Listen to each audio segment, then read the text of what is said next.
naħseb li kollha kemm aħna naqblu li aktar ma jgħaddi żmien li l-Alla qegħdin nwarbuh fil-ġenb mhux aħna li qegħdin hawn.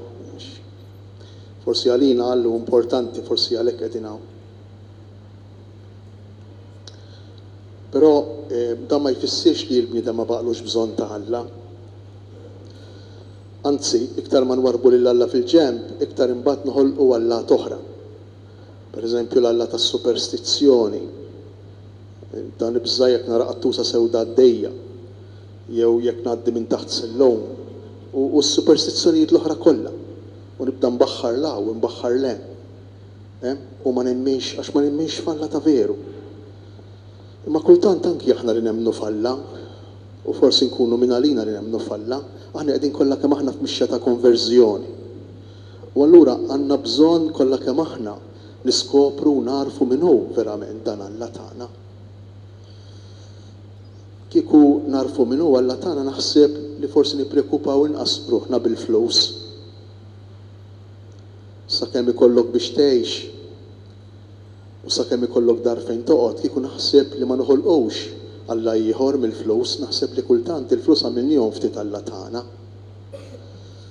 Kieku naħseb nemmnu f'Alla ma noħolqux Alla mill-apparenza, minn kif nidru, minn kif se jarawna l-oħrajn u minn kif inħossuna importanti quddiem l-oħrajn, ikbar mill-oħrajn jew iżgħar mill-oħrajn, u ninkwetaw hekk se jgħidu fuqna jew se jgħidu għalina l-oħrajn. Naħseb kieku narfu min huwa Alla tagħna, naħseb kieku ninkwetaw inqas ukoll kieku fuq kemm aħna importanti jew maħniex importanti fis-soċjetà. Jekk jafux bina ma jafux bina, jekk jagħtux kasna ma jagħtux kasna. Naħseb li kieku nemmnu iktar f'Alla tagħna, naħseb ikollna iktar paċi vera fil-qalb. Tgħidu li aħna li qegħdin hawn ma nemmnux f'Alla, żgur li nemmnu f'Alla. Però kif għadni kif qed, naħseb il-kol kemm aħna l-ewwel wieħed jien ta' hawnhekk. Il-kol kemm aħna imsejħin biex narfu min hu tassew Alla tagħna. Kieku jkollna nħarsu lejn l-istorja ta' Elisabetta u Marija nindunaw illi Elisabetta tiġri xi ħaġa importanti fija. Elisabetta tirrappreżenta mhux biss li dik il-mara xwejħa li aħna nafu li naraw fl-istatwi, imma fil-Vanġelu tirrappreżenta l-istennija tal-poplu ta' Iżrael kollu kemm hu. Elisabetta m'għandix forsi 50, 60, 70 sena kif nistgħu nimmaġinaw aħna, imma għandha eluf ta' snin, eluf ta' snin. Elisabetta din il-weda ta' Alla, tfisser il-weda ta' Alla, il-ħalfa ta' Alla, Alla jaħlef. Jew aħjar l-istennija li hemm f'kull bniedem, f'kull persuna, l-istennija li narawha fl-Antik Testament, imma m'hemmx għalfejn immorru naqraw nqalbu l-Bibja, għax l-istennija li narawha fil-qalb ta' kull wieħed u kull waħda minnha. L-għaġġ li għandna bħalissa, id-dwejjaq li għandna bħalissa, ix-xewqat li għandna bħalissa, il-bżonnijiet li nħossu bħalissa. Dawn huma kollha l-istennijiet tagħna. Il-kol kemm aħna għandna stennijiet. Forsi stennija marbuta ma' saħħa tal-ġisem, forsi stennija marbuta ma' xi suċċess law jew le, forsi stennija marbuta ma' xi soluzzjoni ta' xi problema. Stennijiet, u Elisabetta tixbor fiha dawn l-istennijiet kollha. U l-festa li qed tiċċelebraw illum hija il-laqgħa tal-istennijiet, il-laqgħa tax-xewqat ma' dak li jaqtagħhom ta' veru. Ma' dak li jaqtagħhom ta' veru.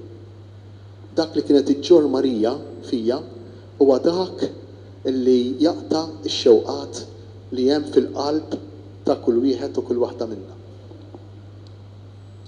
Kieku jkollna immorru fl-Antik Testament insibu diversi stejjer li juruna kemm il-poplu ta' Iżrael kien jixtieq, kien ifittex din il-preżenza ta' Alla. Tant li ipprova joħloq oġġetti, jagħmel oġġetti. Bħalma kienet l-arka. L-arka mhux tal-annimali illi fija Noe kien daħħal pari ta' annimali biex tibqa' mixja d-dinja, tibqa' sejra d-dinja. Imma l-arka li nsibu fil-ktieb tal-Esodu, fil-ktieb tad-Deuteronomju. L-arka li kienet kaxxa bejn wieħed u ieħor kbira xi metru, kienet miksija bid-deheb, b'żewġ anġli b'żewġ kerubini biġu nħajjhom imilu fuq latu ta' din l-arka, ta' din il-kaxxa. U ġewwa din il-kaxxa il-poplu kien iżomm 3 oġġetti importanti li kienu jfakruh fil-preżenza tal-Alla. Ġewwa din l-arka kien hemm ftit manna tad-deżert, kien hemm il-bastun ta' Aaron u kien hemm ukoll it-twabel tal-liġi. Il-manna tad-deżert kienet tfakkar lil poplu meta Alla ħaħsibu, meta kien bil-ġuħ. Il-bastun ta' Aaron kienet tfisser il-poter, is-seta ta' Alla, modi fis-saċerdozzju, fis-saċerdozzju tal-Antik Testament. Waqt li l-10 kelmiet, it-twabel tal-liġi kienu jfissru l-kelma ta' Alla. U l-poplu ta' Iżrael kien jożżomm daw l-oġġetti u għalih kienu il-preżenza ta' Alla fuq l-art. Tant illi jgħidilna l-ktieb tad-Deuteronomju illi meta għamel tinda fid-deżert u kien ipoġġi fija din l-arka, kienet tinżel sħaba fuq l-arka. Kienet tinżel sħaba ta' Alla, imma sħaba ta' twerwir, sħaba bin-nar, sħaba bis-sajjetti, sħaba bir-rad, sħaba li twerwer. Kważi għall-Lut Alla kien dak ix-xi li jwerwer, dak ix-xi tant kbir, tant potenti li tittibża minnu, li tittoqgħod attent għalih, tittoqgħod attent biex ma tħabbax difrek miegħu għax tispiċċa ħażin. Dan kien Alla tal-Antik Testament. Dan kien Alla illi il-poplu immaġina. Alla li bil-mod il-mod beda jiġi marraf lill-poplu fil-mixja tal-istorja tiegħu. U dan Alla f'din l-arka ġieli kien hemm drabi illi qab minn nofs il-poplu. Qab minħabba li popli oħra kienu iktar f'saħħithom, iktar qawwijin u jisirqu din l-arka lill-poplu Ludi, jeħdu ilu din l-arka, il-Filistej. U kemm il-darba l-poplu Ludi spiċċa mingħajr din l-arka, orfni, mingħajr il-preżenza ta' Alla f'nofsu. U allura kien jerġa' jivvinta Alla tfolozz, Alla toħra. Kien jipprova jimmaġina lil dan Alla fejn hu, però kien baqa' il-kelma ta' Alla. U din il-kelma ta' Alla kienet tiġi możża, kienet tiġi meqjuma, kienet tiġi mistura, imma fuq kollox kienet tiġi mgħejxa minn diversi nies. U għandna nies kbar fl-Antik Testament illi l-preżenza tal-Alla għalihom ma kienx fil-kaxxa, ma kienx fl-arka, imma saret fihom, fil-persuna tagħhom. Kellna dawk li ngħidulhom l-imħalfejn fosthom lil Ġael, lil din il-mara illi għalija il-Lut qalu wara li ħelsithom minn Sisara li kien ta' periklu għall-poplu, għalija l-Lut qalu imbirka dejn il-mara fost in-nisa ta' Ġerusalemm. U l-istess qalu għal Ġuditta meta ħelset lill-poplu billi labet, billi daħqet b'Oliferne u għatetlu rasu. Imbirka din il-mara, ħinja din il-mara. Imma l-Lut kif qegħdin taraw u kif qegħdin tifhmu, għall-Lut il-preżenza tal-Alla kienet qawwa, kienet seta, kienet biża', kienet qtuħ l-irjus, kienet mewt, kienet rabja, kienet aggressività, kienet Alla prepotenti li tittibża minnu. U tkompli l-istorja tal-arka. David jirnexxielu jisraq din l-arka mill-pjanura ta' Xaron fejn kien hemm 5 popli, 5 tibliet tal-Filistej u jisraq l-arka. U din l-arka joħodha f'post jismu Kirjat Jearim, propju fir-riġel, fil-bidu tat-tlajja tal-Oljiet lejn Ġerusalemm. Illum dan il-post jissejjaħ Abu Ghosh. U f'Kirjat Jearim jieħu din l-arka ġewwa dar ta' raġel, ġewwa dar ta' raġel twajjeb. U din l-arka f'din id-dar ta' raġel twajjeb iddum 3 xhur. Iddum 3 xhur din l-arka tagħmmar f'din id-dar. U x'jiġri? Sakemm din l-arka tibqa' f'din id-dar, fid-dar ta' Kirjat Jearim, ikun hemm barka sħiħa, ikun hemm benedizzjoni, il-ġid kullimkien, ikun hemm fertilità, ikun hemm imħabba, ikun hemm mena, ikun hemm paċi. U x'jiġri din l-arka David itellaħħa lejn Ġerusalem. U jutila lejn Ġerusalem din l-arka li għall-preżenza tal-Alla, David jibda jisfen, jibda jaqbes, jibda jifraħ din il-preżenza ta' Alla. Alla qawwi, Alla tal-biża', Alla li tittibża minnu, Alla prepotenti, Alla li ma tirraġunax miegħu, Alla li ħażin għalik toffendih. U David kien jifraħ b'din il-preżenza għax għandu lil xi ħadd li jista' jgħinu kontra l-għadu, lil xi ħadd li jista' jgħinu jirbaħ il-gwerer, lil xi ħadd li jgħinu jista' jżomm il-ġustizzja, lil xi ħadd li jista' jgħinu jżomm il-poter tiegħu.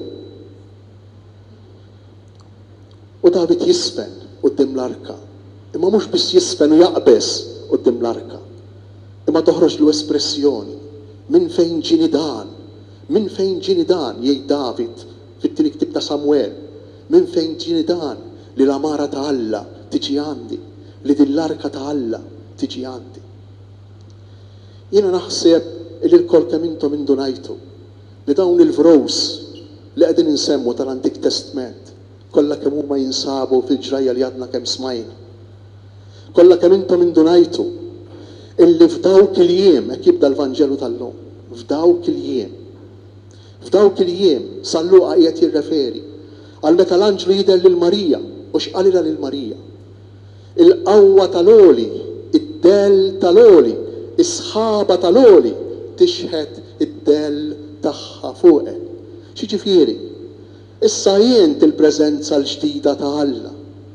Issa jien turi, int it-tabernaklu, int l-arka l-ġdida li jiġġorġu fik il-preżenza vera ta' Alla. U din hija l-preżenza vera ta' Alla li ħafna differenti mill-preżenza tal-arka li kienet sinjal ta' qawwa, sinjal ta' poter, sinjal ta' biża', sinjal ta' serħan il-moħħ tar-re, tas-sultan li kellu l-poter.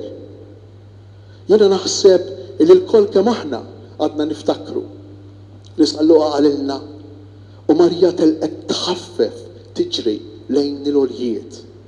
L-istess bħalma l-arka minn Abu Ghosh, minn Kerjat Jearim, telet tiġri lejn il-għoljiet ta' Ġerusalem.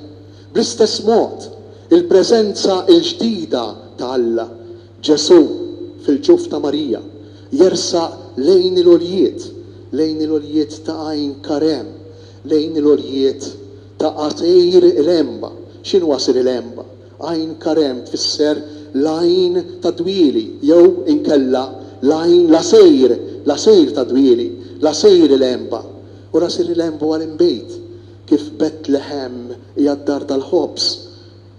Hekk ukoll Għajn Karem hija l-asejr tal-imbejt u l-ħobs u l-imbejt li lna diġà jibdew ifakruna f'xi ħaġa. Diġà moħħna jibda jaħseb f'xi ħaġa. Forsi dak li qegħdin nagħmlu issa stess hawnhekk dalgħodu flimkien, il-ħobs u l-imbejt, Betlehem u Għajn Karem.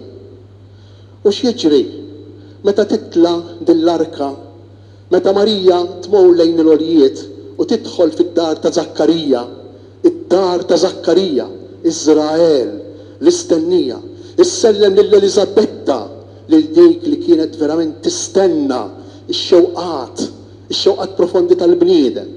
U tidħol Marija fid-dar ta' Zakkarija u ssellem lill-Elisabetta. U x'jiġri? Kif Elisabetta ssellem lil Marija bħal David qudiem il-preżenza ta' Alla. Ġwanni jaqbes fil-ġuf ta' Elisabetta. Bħal David qudiem l-arka, jisfen, jutiela l-arka lejn Ġerusalem.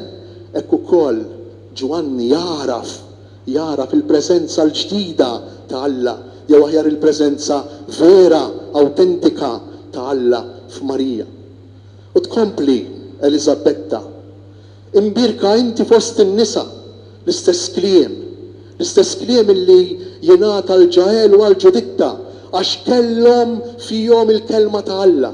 Interessanti, l-Antik Testament qatt ma jgħid li mara hija mbirka. L-Antik Testament kollu huma mberkin biss l-irġiel, mod speċjali r-rabbini li jistudjaw, jirriflettu fuq il-kelma ta' Alla, u din il-kelma ta' Alla tibda tidher fl-esperjenza tal-ħajja tagħhom, fl-għażliet tagħhom, u għalhekk jissejħu imberkejn, ħenjejn, imberkejn għandhom fuqhom il-barka tal-Alla, isiru huma stess preżenza tal-Alla. Imma f'dan il-każ għandna żewġ nisa, għandna lil Ġael u għandna wkoll lil Ġuditta li l-Antik Testament isejħilhom l-uniċi tnejn, imberkejn, ħenjejn fost in-nisa għaliex għax huma wkoll iġorru fihom il-preżenza ta' Alla. Imma mhix il-preżenza awtentika, mhix il-preżenza li tilħaq il-milja tagħha fil-Ġdid Testament, hija preżenza imperfetta, preżenza bbażata fuq il-prepotenza, fuq l-aggressività, fuq il-biża' Alla li tibża minnu. U lil Marija Elisabetta tgħidilha lilha wkoll imbirka inti fost in-nisa, imma b'mod ieħor għax fija qed iġġor mhux lil dak li jaqret, mhux lil dak li jkisser, imma lil dak li jħobb, lil dak li biex iġibilna l-paċi, il-paċi vera tal-qalb, dak li għandu bżonn il-bniedem. Ħafna drabi kemm jiġrilna aħna wkoll, kemm jiġrilna li nimmaġinaw l-prepotenza, ir-rabja, it-tpattija, l-aggressività tagħmilna kuntenti. Araw x'jiġri meta tnejn min-nies ikollhom xi jgħidu bejniethom. X'jiġri? Xi ħadd minnhom it-tnejn iridu jirbħu, tittaddi tagħhom. Imma l-paċi tal-qalb li titlef, mhux ta' wieħed jew tal-ieħor, imma ta' tnejn. Din id-darba Marija ġibilna lis-Sultan, lir-Re tal-Paċi. U ġġibu fl-umiltà, mhux iktar fi sbuħija u fil-kobor tal-arka bid-debb. Arka miksija bid-debb u bl-anġli, bil-kobor, bil-majestà le, imma fl-umiltà ta' tfajla, fl-umiltà tal-umanità dgħajfa tagħna. U għawu il-qofol, għawu il-sigriet, għawu il-bidla bejn l-Antik u l-Ġdid Testament. Fl-Antik Testament Alla kien jiġi immaġinat dejjem bħala xi ħadd kbir, bħala xi ħadd li tibża minnu, bħala xi ħadd li ħażin għalejk jekk tiksirha miegħu xi pattijielek. Imma fil-Ġdid Testament għandna viżjoni, rivelazzjoni, wirja oħra differenti ta' Alla. Alla twajjeb, Alla li jħobb, Alla umli, u għaw is-sigriet, l-umiltà. U forsi dan hu is-sigriet illi forsi ridu naħdmu fuq aħna l-koll, l-ewwel wieħed jien, is-sigriet tal-umiltà. Lil Alla narfuh, mhux tant kemm nimmaġinawh kbir, mhux tant kemm ngħidu Alla tagħna huwa l-aqwa, Alla tagħna huwa l-uniku, le, imma Alla tagħna huwa sempliċi, Alla tagħna huwa umli, Alla tagħna juri lilu nnifsu fl-ikbar djufija, mhux biss tal-umanità. Meta jkun sempliċement tarbija fil-ġewf ta' ommu, imma wkoll din il-preżenza tkompli il-lowm fil-ħobs u fl-imbejt. U hawn hu l-qtuħ tax-xewqat tagħna, hawn hu l-qtuħ veru tax-xewqat tagħna. Meta aħna niltaqgħu ma' dik l-ostja ċkejkna ma' Ġesu fl-Ewkaristija. Ara kemm hawn affarijiet sbieħ fil-Knisja, ara kemm ikollna affarijiet sbieħ barra u kemm narmaw għall-festa, kemm xi ħaġa sbieħa u kemm għandna statwi sbieħ u kwadri sbieħ. Jalla dawn kollha kemm huma iresquna għaċ-ċentru illi kultant hu wisq bil-maqlub ta' dak kollu li jidher, ta' dak kollu li hu sabiħ, ta' dak kollu li jagħmel storbju. Xi ċkejken Ġesu ostja fl-umiltà tiegħu, fiċ-ċkunija tiegħu. Kif urina f'Marija fil-laqgħa tagħha ma' Elisabetta, is-sempliċità assoluta ta' laqgħa bejn żewġ persuni, bejn tnejn min-nies, mhux tal-li hekk, tal-li jiltaqa' ma' Elisabetta fiċ-ċkunija ta' ftit ċelluli, fiċ-ċkunija ta' ftit ċelluli. Timmaġina jent lill-Alla li jrid jidher lill-bnedmin l-ewwel darba li jidher, l-ewwel darba li tista' tiltaqa' miegħu fi ftit ċelluli. Timmaġina jent lill-Alla bħal dan. Ma tistax timmaġinah, għax aħna moħħna jaħseb kbir, aħna moħħna jmur lilien minn dak li hu veru, minn dak li hu sempliċi. U hawn hu l-kobor tal-misteru li qed niċċelebraw illum. U dan hu li nitolbu lil Marija, għamel miegħi ħwejjeġ kbar, qalet Marija u kantajnija. Għaliex? Għax ħares lejn iċ-ċokon tiegħi, għaw is-sigriet tal-ħajja Kristjana, għaw is-sigriet tal-ħajja umana. Meta aħna nkunu kapaċi is-sempliċità tal-ħajja ta' kuljum. Is-sempliċità tal-ostja ċkejkna ta' Ġesu fl-Ewkaristija. Napprezzawhom, naċċettawhom, neħduhom bħala rigal ta' Alla. U hemmhekk nippruvaw nimmeraviljaw ruħna, nistaġbu, imma nistaġbu biċ-ċokor, nistaġbu mhux bil-kobor, nistaġbu biċ-ċokor. Din hi t-tagħlima l-kbira li jagħtina dan il-misteru tal-lum. Nistaġbu bl-umiltà, aħna ħafna drabi bil-maqlub, is-sempliċità tagħna u d-djufija tagħna nippruvaw nimmaskerawhom, nippruvaw nilbsu maskla biex nidru kbar u nidru ikbar. Alla le, Alla fil-kobor tiegħu ta' veru, fil-kobor tiegħu ta' veru, imur bil-maqlub. Jispiċċa qudiemna sempliċi, jispiċċa qudiemna xejn, jispiċċa qudiemna djufija fostja ċkejkna. Jalla, kull wieħed u kull waħda minna nidħlu tant fil-fond ta' dan il-misteru li niltaqgħu ma' Ġesu fiċ-ċkunija tiegħu. Illum. U kif niltaqgħu miegħu illum? Fl-Ewkaristija. Dik l-arka tal-Patt tal-Antik Testament, dik l-arka sabiħa li kienet taħbiġu fija is-sinjali tal-preżenza għax ma kinux il-vera preżenza ta' Alla. Dik l-arka hija Marija, iva hija Marija, imma llum hija t-tabernaklu. Hija din il-Knisja li fis-sbuħija tagħha u fil-kobor tagħha tagħti iċ-ċkunija jew tikxef iċ-ċkunija ta' Alla li jsir biċ-ħobs. Għawu il-kobor tal-misteru tal-fidi tagħna. Għawu il-kobor ta' dak li aħna nemnu fih u ta' dak li aħna dixxibli tiegħu. U meta din l-imħabba, meta din l-umiltà lilna tibda tmissna ftit fil-qalb tagħna. Għax aħna kollha morda bil-gburija, kollha kemm aħna. Meta din l-imħabba u din iċ-ċkunija tibda tmissna ftit fil-qalb tagħna. Jiena ngħidilkom illi ma nibqgħux infittxu nagħmlu Alla toħra. Il-flus ma jibqgħux daqshekk importanti. Kif nidher ma jibqax daqshekk importanti. Ma jibqax daqshekk importanti x'jgħidu l-oħrajn fuqi. Ma jibqax daqshekk importanti kif jien magħruf, kif jien meqjus. Ma jibqax daqshekk importanti jekk għandix proprjetà jew m'għandix. Ma jibqax daqshekk importanti jekk jien għandix il-kumdità jew m'għandix. Għaliex? Għax niltaqa' tas-sew mal-verità ta' Alla li hija sempliċità li tlaqqani mingħajr biża' mal-verità tiegħi. Kollha kemm aħna fl-aħħar mill-aħħar, fil-fond tal-fond tal-qalb tagħna djufija, fil-fond tal-fond tal-qalb tagħna aħna xejn, Alla li huwa kbir, ma jibżax ikun xejn fost ċkejkna, imma jien li nċkejkej li minna xejn, le jiena ma naċċettax li nidher bħala xejn, ma naċċettax l-umiltà tiegħi le, irid nidher differenti.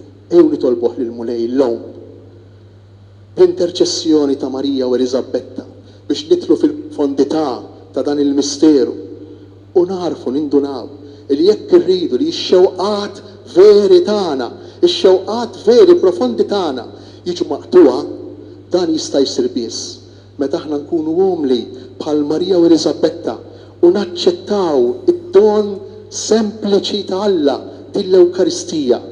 L-Ewkaristija fil-Quddisa, l-Ewkaristija fl-adorazzjoni, l-Ewkaristija fit-talb tagħna, din l-Ewkaristija fit-qarbejn, meta aħna naċċettaw din l-Ewkaristija u din tista' verament timlina plena tas-sew, ma ninsewx li kull ma aħna u kull ma għandna jiddependi kollu minn sit id-dar u sit id-dar li huwa kbir huwa boħbi daqsxejn ta' ostja maqful warajja.